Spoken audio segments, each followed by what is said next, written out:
Good evening to those of you who are joining us. We'll wait a few minutes to get started, but you should be at the Hudson Library and Historical Society's author talks page. And my name is Gwen Mayer. I'm the archivist here. And this evening we are talking to Michael Fanone. So while people join, just be patient with us and we'll get started.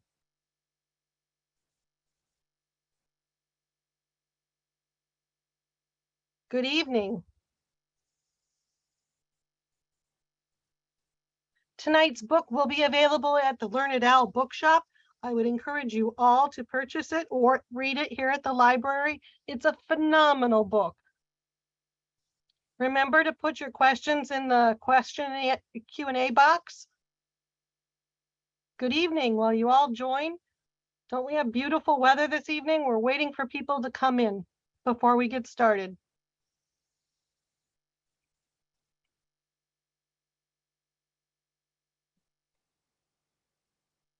We'll give it another minute or two and get started, folks. So just be patient, please.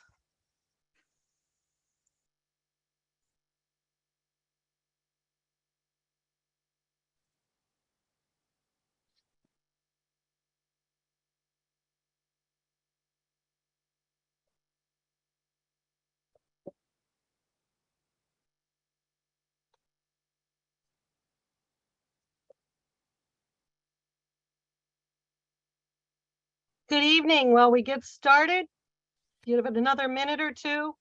There are still several people joining the conversation.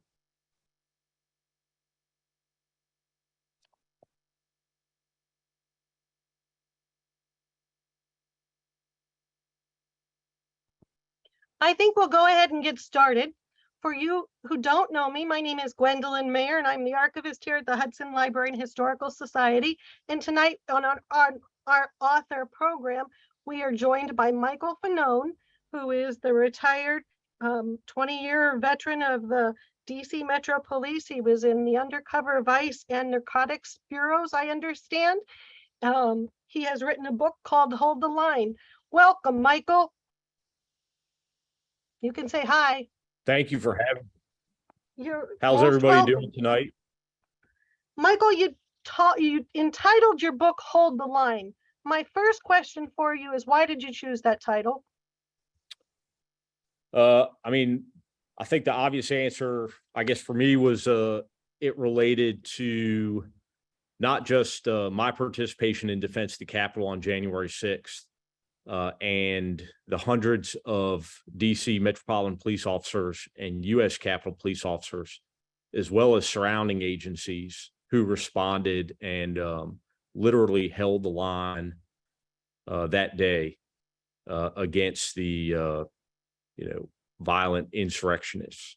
But it also relates to my continued outspokenness, both as a witness before the select committee investigating the January 6th insurrection, as well as the many criminal trials that have resulted from that day. You're clearly a man on a mission. And I would tell someone that your mission is all about accountability for those who defended the Capitol on January 6th. But my question to you is, what's it going to take to make you content? Well, my mission is two-part: accountability and acknowledgement for the officers that defended the Capitol that day.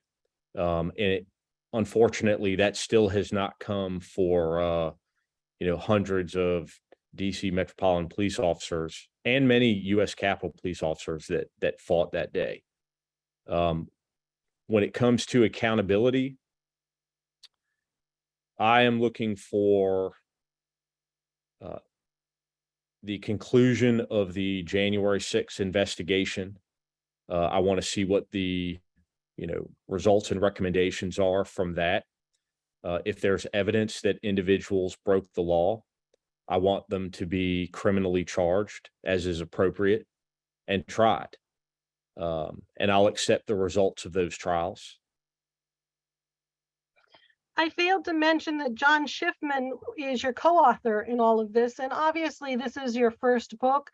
You didn't go to work that morning expecting any of this to happen. I would gather that it's kind of been an overwhelming experience for you. How did you work well with John? Was it difficult to bring this story to a book? John was outstanding. I mean, we hit it off immediately. The first time that we met, I knew that this is the person that I wanted to work with. I thought he did a fantastic job. I mean, he made my participation, like my role in this, pretty easy. I mean, we wrote the book together, but in reality, I drank a lot of beer and told him stories, and he did a hell of a whole lot of writing. Yeah, he was fantastic. Writing the book was cathartic in a lot of ways. I think what has been the most painful part of this process is that, realizing that it was actually going to publication and that at some point is going to be released and the whole world would have an opportunity to critique my story. I mean, it's very personal. I really don't hold anything back. And I had already seen the negative responses that I had gotten from the law enforcement community and from a lot of Americans. And so subjecting myself to that was difficult. When you talk about responses to your being there January 6th and how people perceived your story, tell me about some of the positive experiences you've had with Americans. I mean, I remember the first interaction that I had. I think it was January 13th. I gave an interview on the rooftop of 101 Constitution Avenue, which is a office building directly across or adjacent from the Capitol. That's the one where I, described my thoughts about protesters and said, thank you, but fuck you for being there. And the following morning, I had to get up. I can't remember why, but I was up at around 4:30 or 5 o'clock in the morning, and I went to a gas station. And a woman recognized me from the interview, and she, walked over and just gave me a big hug. And I mean, the personal interactions, the face-to-face interactions have been tremendously positive.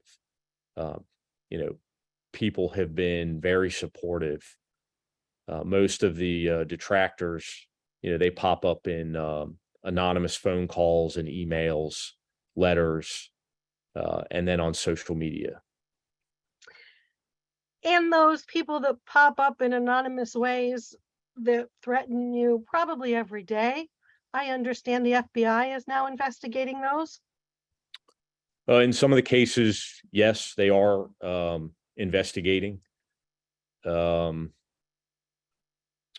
it's very difficult. I mean, I know from my law enforcement background that oftentimes threats cases are very difficult to make. Normally, the law requires some type of overt action. And so, these people know that they can get away with saying things and still circumvent prosecution. It doesn't make it any less, difficult for me to deal with, also for members of my family. Today happens to be World Mental Health Day, of all days. We assume that you've gotten some counseling for PTSD, but what are you doing for yourself? Are you practicing yoga, doing deep breathing? How do you sort of deal with all the anger and the ugliness? Well, I mean, in the year after January 6th, when I was still working for the police department, I received quite a bit of help with regards to, I mean, not just the physical injuries, but also the mental health issues that I was dealing with. Now, I mean, unfortunately, I've had to put aside my personal recovery and focus on, you know, the business of accountability. And I don't know, I spend time with my family. I try to turn off all social media, stay away from cable news, and go outside. You like to hunt, I heard. I do. I've been hunting since I was a kid. Have you made it to Ohio at all and gone fishing or hunting here? Well, I've got relatives in Ohio. I've spent some time in Columbus, but no, I've never done any hunting in Ohio. I understand in July of 2021, you went and visited 21 Republicans. And one of those Republicans happened to be from Ohio. Would you like to tell us about that conversation? You'd have to refresh my recollection as to which congressman that was. Warren Davison? I don't know if I actually ever got to sit down with Mr. Davison. I only ended up meeting with maybe 2 or 3 of the members that we sought meetings with, and unfortunately, never received any follow-up from the other offices that we went to. Let me get everybody else up to speed. You had been nominated for a Congressional Gold Medal. 406 individuals voted for it and 21 voted against it. You have something very much in common with a Hudsonite. Our Lincoln Ellsworth also received a Congressional Gold Medal, and it was given for the highest expression of national appreciation for distinguished achievements or contributions to our nation. You're in the company of George Washington, Anthony Wayne, Thomas Edison, Walt Disney, Bob Hope, Larry Doby from the Cleveland Indians, by the way, and Lincoln Ellsworth, a Hudsonite. And 21 individuals chose not to vote for that, and you attempted to visit with those individuals, and that's what I was referencing. You've met other Ohio. Just to be clear, so that the bill was to recognize the Metropolitan Police Department and the United States Capitol Police, and so it was awarding those departments the Congressional Gold Medal to reflect the officers who fought to defend the Capitol on January 6th. And 21 House Republicans took issue with that. Many of them cited language in the bill that they felt was partisan when it referred to the attack on the Capitol as an insurrection. And the few members that I did speak to said that that was their concern, was the fact that this language referred to insurrectionists as insurrectionists. I understand that, and thank you for correcting me. Yes, what ma'am. I don't understand is how there were over 2,000 people there that day, is my understanding, defending our Capitol. Why were not all 2,000 physically given a medal? Well, that was my question, and that's actually what I was advocating for. Is that, I said these, the DC Police Department and the U.S. Capitol Police, those are institutions. The institutions didn't show up to defend the Capitol. Individual officers acting in their own capacity, they're the ones who fought to defend the Capitol. And I thought that Congress should be pinning medals on their chests. And to be clear, I don't want shit from Congress. If they awarded me anything, I would refuse it. At this point, I've seen how the sausage is made, and I'm not interested in eating it. But I do feel like many of these officers, not only are they deserving of it, but they need to be recognized so that they understand that America has not abandoned them. I happen to personally agree with you. Let's go back to January 6th. Can you tell me what your day was like before January 6th happened? What an average day was? So for me, I was working at that time. Now, I've spent the majority of my career as a DC police officer working in what we call special mission units. Those are small, specialized units, mine focused on narcotics trafficking and also violent crime. And so that particular day, I was going to participate in a heroin buy from a location in Washington D.C. that had become problematic. And it wasn't until probably around 11 a.m. that I realized the significance of what was happening at the Capitol through phone conversations with my partner at the time, Jimmy Albright, and other officers that were actually on the scene at that point. And so we made the determination that, we were going to cancel that operation. And once I got into work, I made the decision that Jimmy and I were going to put on a uniform, which we did not typically do. We worked in a plainclothes capacity, and we were going to drive to the Capitol. So we self-dispatched to the Capitol on January 6th. Tell me what a day after January 6th is like for you. A typical day is, I'm pretty isolated. I don't have a lot of social interactions. Unfortunately, I lost my, many of my friends and personal relationships that I had from work, even before I left the police department.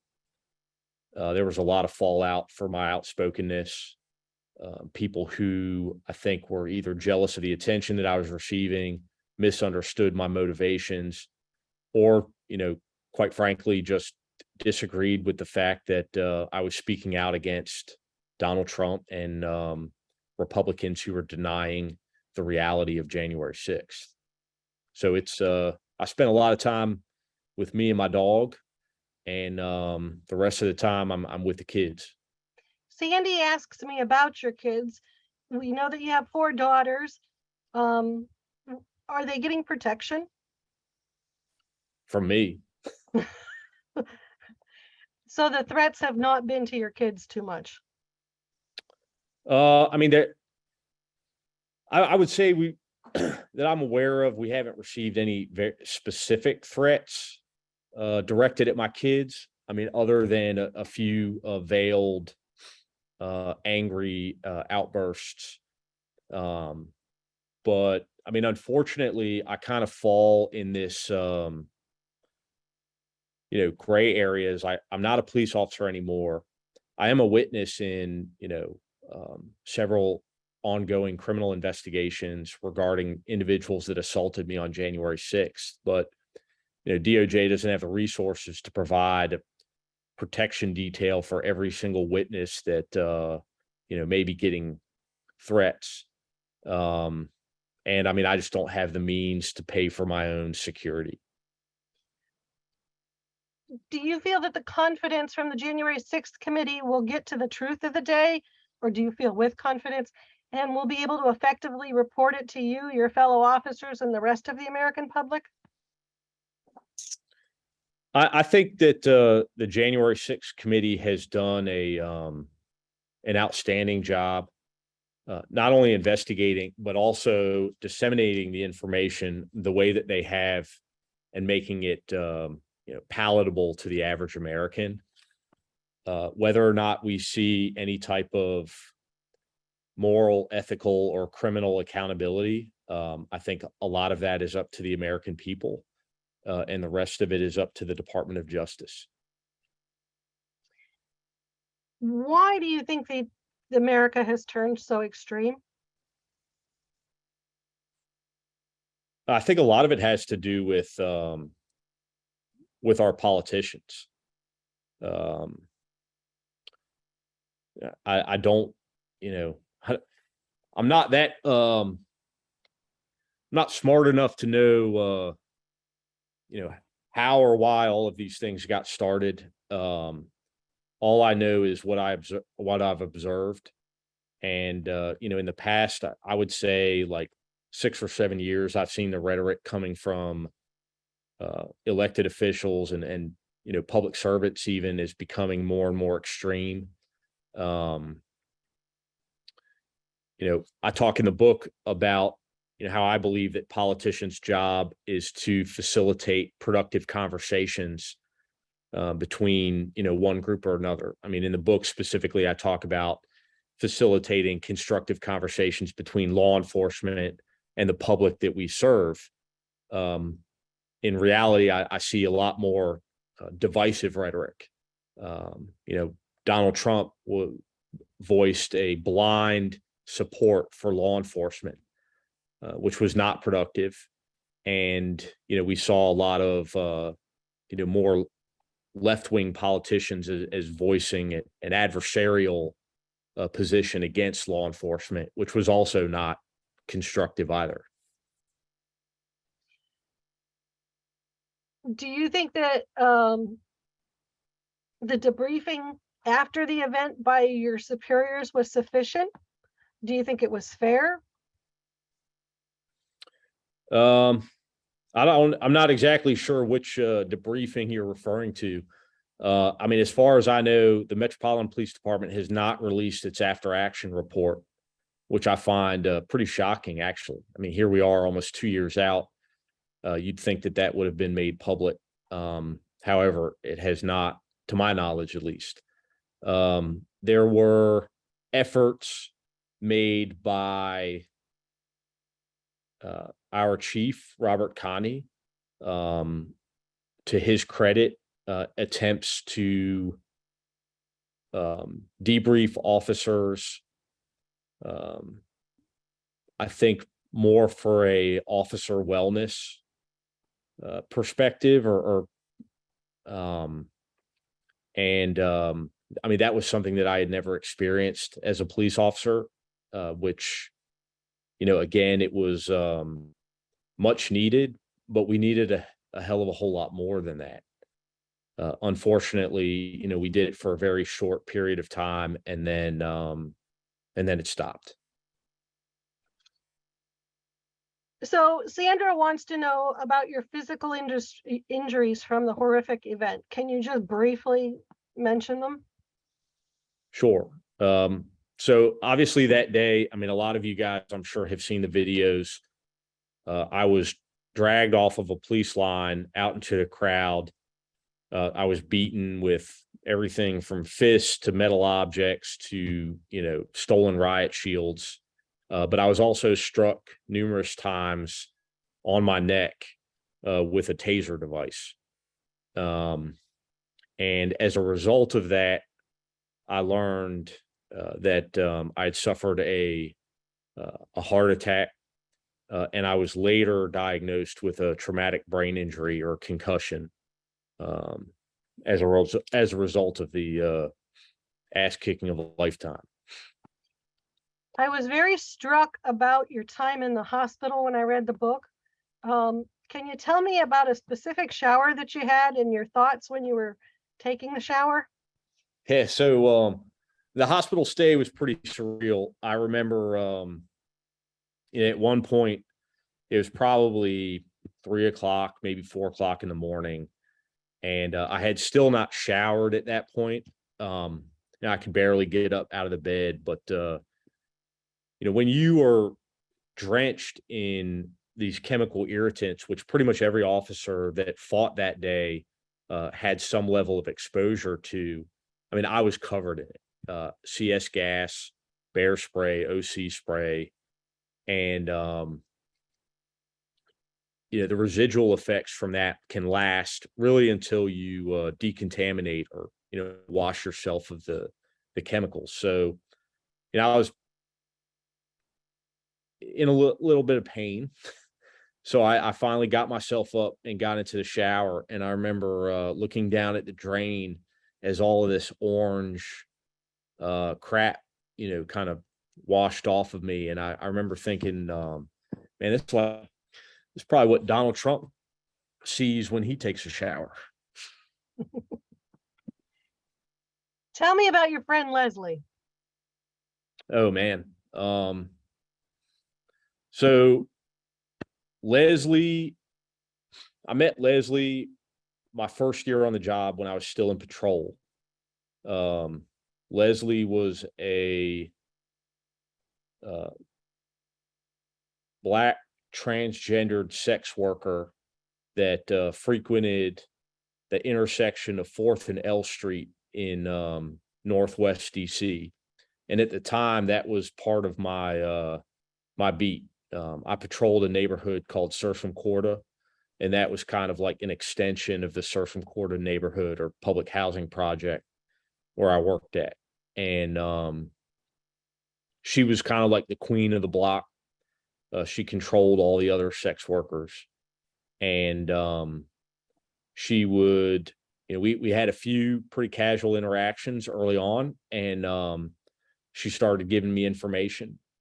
And next thing you know, she turned into a lifelong friend. I saw her almost as much as I saw, any of my other partners at work, Jeff or Jimmy. She would show up almost every single day, and she turned into, she was someone that my kids met. When I would get phone calls at 2 or 3 o'clock in the morning from Leslie, my ex-wife wouldn't ask questions because she knew it was Leslie. And she was, she became part of the family. Is it fair to say that she caused you to look at life a little differently? Yeah, I mean, I'd never had interactions with, people from. She was the first person I interacted with that was transgender. She was the first person that I ever interacted with that was, crack addicted, that, was homeless many times that, in the time that I knew her, and from, really hard reality in Washington, D.C. And I think that, knowing her made me a better police officer.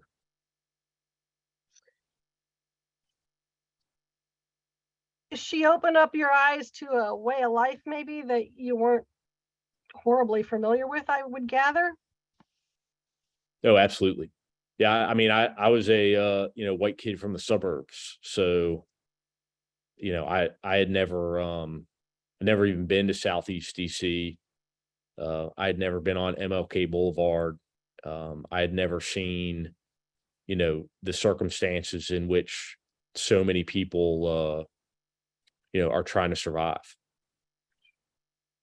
And she passed away shortly after January 6th. In fact, I don't believe, did you have an opportunity to talk to her after January 6th? I did not. No.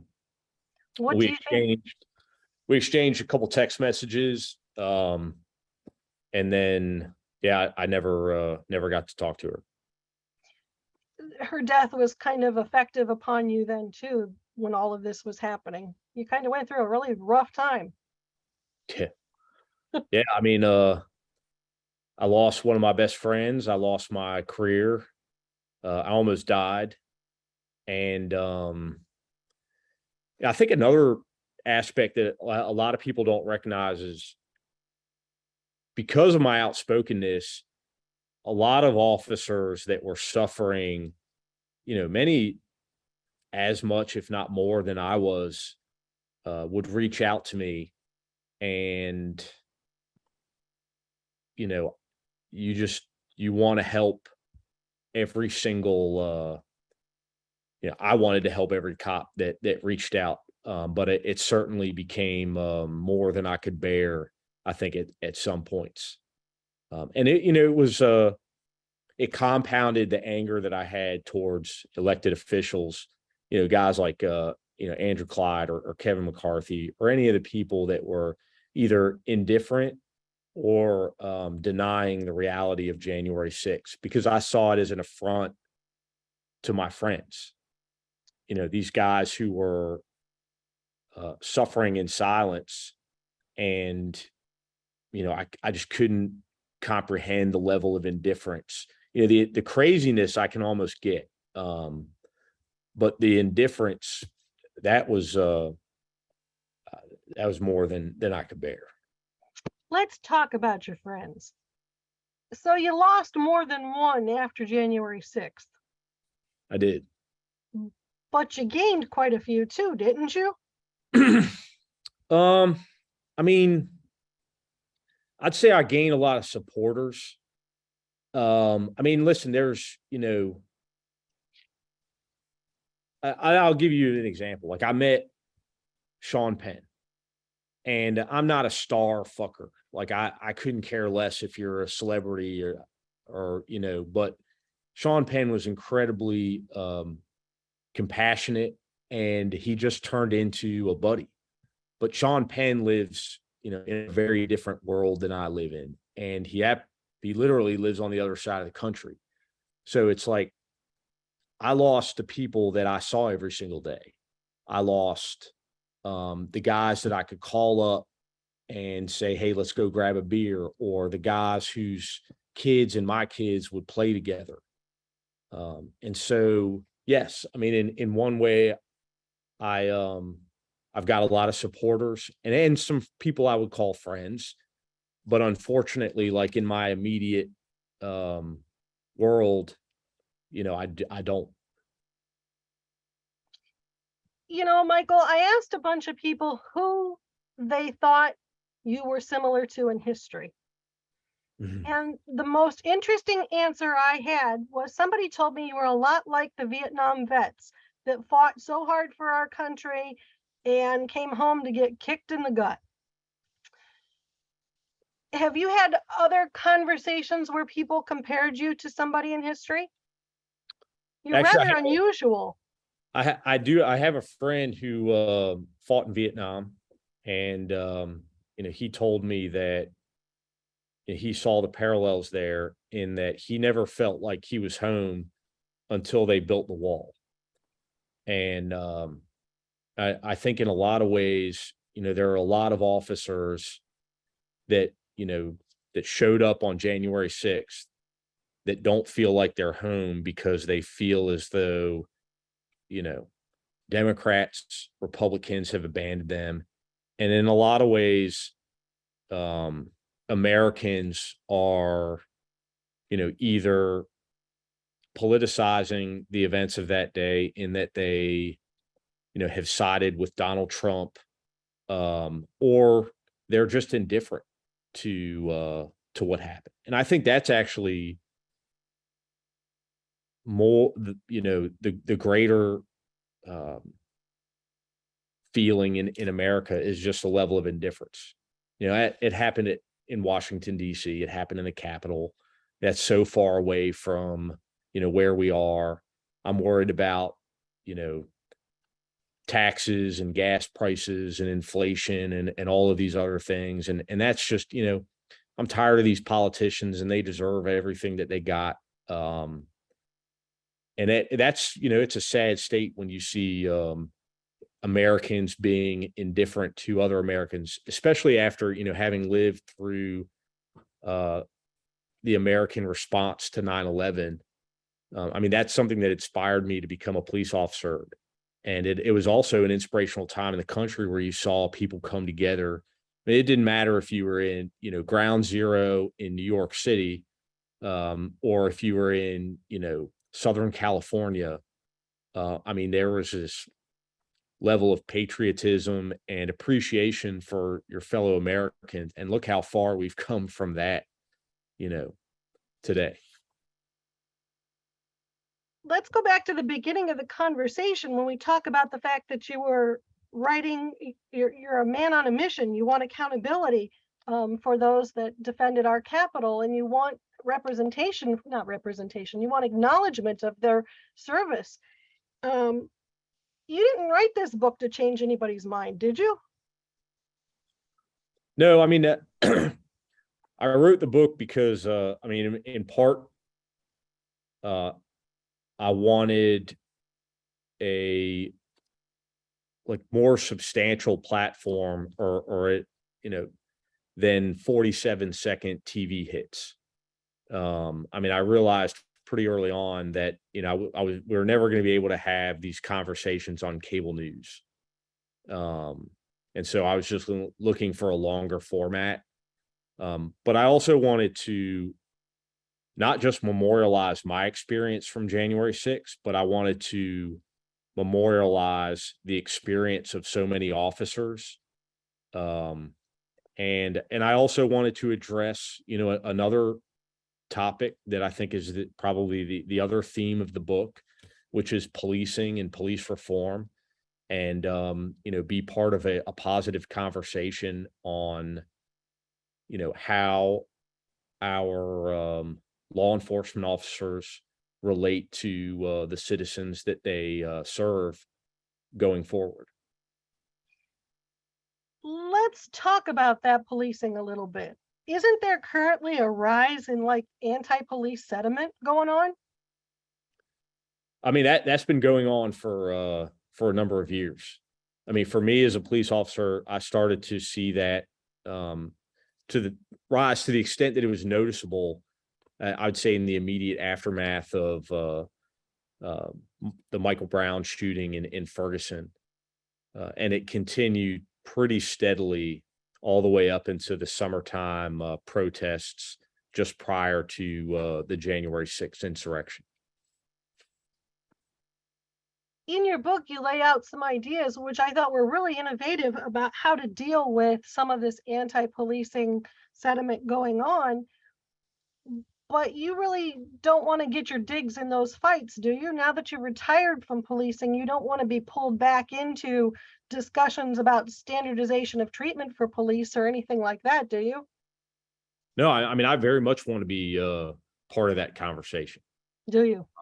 I mean, I'm I've been nothing but open and honest about, my experiences as an officer, because it's, like when Molly Ball wrote her piece about me in Time Magazine, I mean, she hit the nail on the head. I'm not a good cop. I'm not a bad cop. I'm just every cop. I saw, similarities in my experience to, hundreds of officers that I interacted with. And so, I thought that it was important because, one of the things that I think that law enforcement does not do good enough job is being wholly transparent. We talk about transparency as it relates to like body worn camera footage, but what about talking about, the realities of being a police officer on the job from day to day? What type of toll that takes on a person. And I'll give you an example. One of the things that I talk about a lot is officer wellness as it relates to policing and police reform. And the example that I give is George Floyd and Derek Chauvin. So when I saw that event transpire, immediately I thought that, you heard the narrative that, Derek Chauvin was racist, that it was racially motivated. And that very well may be so. I don't know what was in Derek Chauvin's mind when he put his knee on George Floyd's neck and murdered him. But what I did see that I could relate to, and I think many officers, if they really were honest with themselves, could relate to, is that Derek Chauvin lost sight of the humanity of George Floyd. And, as a police officer, you are supposed to maintain that level of professionalism, and you are also supposed to treat people like human beings. That being said, imagine working in an environment where every single day you interact with people at their very worst, and you deal with it 10 to 12 hours a day, 6, sometimes 7 days a week. And eventually that is going to take its toll. There is no person that I've ever met that can endure that level of negative interaction and not suffer some type of, loss of compassion or empathy. And so I think that needs to be addressed when it comes to officer wellness. It's not about handing out stress balls to police officers. It's about really looking at the toll the job takes on an officer and addressing that and how we can, create a better environment for officers and also make citizens safer. Abby has a comment here. She wants to know, she says, many citizens are concerned that along with honest officers who act in a lawful manner, law enforcement is rife with white supremacists who may fail to act as you did. What are your thoughts about the extent of that problem? Well, I'll tell you, I think the extent of that problem probably mirrors or does mirror, American society today. Law enforcement is a microcosm of our society, and unfortunately, there are going to be racist police officers. There are going to be police officers that identify with, ideology that is not befitting of an American law enforcement officer. But I talk about addressing that issue as well. And my thoughts are, while it's almost impossible to police that type of behavior without violating people's rights, if we hold officers to a high standard and prepare them, train them to meet that high standard, eventually that behavior will rear its head and we'll be able to isolate those individuals and remove them from the force. Rich wants to know what your understanding is of why backup did not help materialize on January 6th to help with the insurrection. Well, I think law enforcement agencies, that is like the police departments that responded, I mean, they did so as quickly as they possibly could. Mobilizing officers, equipping the officers that were not necessarily prepared for the events of that day. And I'm not talking about my department or the United States Capitol Police. I'm talking about departments that came from outside the jurisdiction. Virginia state troopers, things like that. If you're referring to the National Guard, I know pretty much what everybody else knows, which is that requests were made for the National Guard, but that there had been changes made in the protocol for requesting the National Guard in the weeks and months that led up to January 6th that made that much more difficult, added some additional layers of bureaucracy. And so it was not as easy as maybe it should have been for them to respond. But that being said, the U.S. Capitol Police as a department was wholly unprepared for what happened that day. Desmond wants to know, what career would you like to pursue going forward, or would you like to go back to law enforcement in some capacity? I would love to go back to law enforcement. Unfortunately, I don't think that that's feasible. I think that, any department that I went into at this point, I would be a distraction. That being said, I don't know. I have no idea. I've got a GED, and my last job before policing was working construction. So, yeah, I have no idea. I actually filled out a job search where I put in all of my, extensive qualifications, and I got an email saying that there was an opening at Chuck E. Cheese. Sharon wants to know about your tattoos. What are they symbolic of? Oh, they're symbolic of a youthful guy who had way too much time on his hands, and his best friend was a tattoo artist.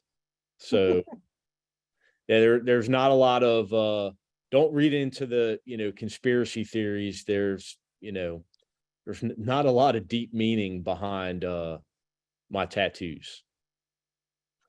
Liz wants to know who else you think the January 6th committee should interview.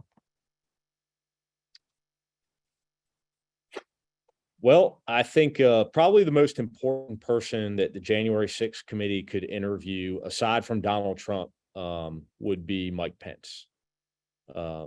In fact, I think it's I would say troublesome, but it's troublesome. I think it's also it's disgraceful that the vice president, having experienced what he did that day, would not voluntarily come before Congress and set the record straight as to what he witnessed, what he experienced.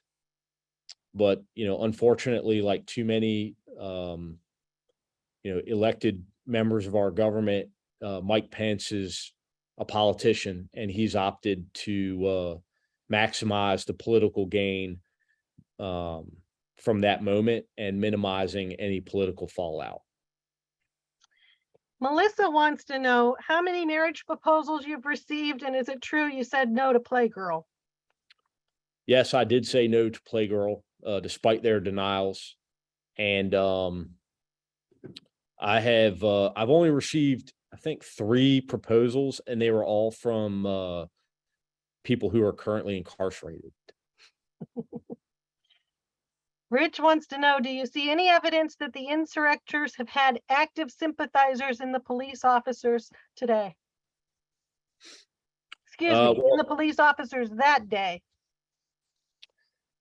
So I'll tell you, when I was at the Capitol on January 6th, I didn't witness any behavior that I would say was sympathetic towards or supportive towards the insurrectionists. But I saw a lot of police officers that appeared to be either afraid to do their jobs or indifferent. And that was, not just from the U.S. Capitol Police, but also from my department, from the Metropolitan Police Department. Sandra wants to know if January 6th, it's a threat to democracy in today's political climate. Do you think it was an aberration, or do you think that there's truly a serious threat? Well, I believe most definitely that there's a serious threat. And I think that, the threat lies the fact that, first off, we had a president that was willing to engage in this type of behavior in order to maintain power. The second part of that is the fact that, outside of, the individuals that actually stormed the Capitol, there has not been any criminal accountability. And so the concern would be that someone who's maybe more sophisticated, more savvy than a Donald Trump would come along and utilize the same playbook and basically, using and manipulating Americans to conduct violence in order to maintain their power. Paula says there seems to be a real bond between you and 3 of the other officers who testified that day in front of the committee. Are you able to be there for each other as a support system? Do you go out for beer? I'll be honest with you, like there's a special place in my heart for those 3 guys, Sergeant Gannell and Harry Dunn and Daniel Hodges. But those guys are all still at work. They're still police officers. And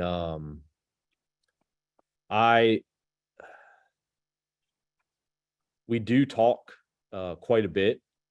But I worry about them getting lumped in with some of the stronger rhetoric that I use and having, adverse, issues with their employers. So recently, Liz Cheney was quoted as saying something very similar to the fact that never in history has this happened before, and she's going to chase Donald Trump to the gates of hell. Do you have any comment on that? I'll be right there with her. I would chase Donald Trump into hell. There's no, until I see Donald Trump charged and tried, I don't feel like I've achieved my goals. Can you speculate on why people like Liz Cheney and Adam Kritzinger and Anthony Gonzalez, why these people are getting voted out of office? Well, they're getting voted out of office because they turned on Donald Trump, and at this point, Donald Trump has taken the Republican Party hostage. You have some fringe, I call them like the tinfoil hat wing of the party. But then you just have a lot of Republicans that are completely indifferent to Donald Trump, and they think their best bet is just to keep their head down and ride out the storm. Denise wants to know if you think any of the politicians knew ahead of time about the attack on the Capitol. I don't know. I don't know if I've seen evidence that they specifically knew about the attack on the Capitol, but I think that there's quite a few members of Congress, including the president and his staff, that knew that violence was the most likely outcome, and may have even hoped for violence that day. Bill wants to say that since you've written one book, why not write some others on similar topics? He loves your writing style, and it certainly calls for more books. And along those lines, someone else said that they have a master's degree and thought you were one of the most intelligent people they'd heard speak recently. So don't discount yourself. Betsy says, thank you for your bravery. And was it January 6th that changed your mind about Donald Trump, or had it changed before that? Oh, my mind had changed about Donald Trump long before January 6th. In 2016, I voted for Donald Trump because I was a single issue voter, and my issue was law enforcement. I'm embarrassed to say that I bought into the rhetoric, but at the time I felt as though the rhetoric that was being used by some members of the Democratic Party was resulting in violence against police officers. If you go back to 2015 and the immediate, what happened after Ferguson, there were a spike in assassinations of law enforcement officers in Dallas, Louisiana, New York. And I attended many of those funerals, and I saw the effect that it was having, not just on myself and my family, but on my fellow officers. And I see similar parallels to rhetoric that was used by those politicians and Republican politicians, and their rhetoric that resulted in January 6th. Not to say that those things are the same. I said in the book, attempting to overthrow a CVS and attempting to overthrow the U.S. government are dramatically different. But our politicians need to understand that, their words have meaning, and that they also have consequences, and in some instances, dire consequences. Thank you for this evening. Thank you for your service to the United States. Thank you to your service for protecting our democracy. Now you get the easy questions. Do you own a library card? I do. What's the last good book you've read? So I've got 4 daughters, 3 of whom, my youngest 3 are 7, 9, and 10. So I check out a lot of children's books. Man, it was like something about a pumpkin for Halloween. I can't remember the name of the book, you got me on the spot here, but it was a great book. And I think it's actually beating my book on the Amazon bestsellers list. So yeah, it's a hell of a book. I mean, it may be better than my book. But that was the last good book I read. Do you have any good words for libraries?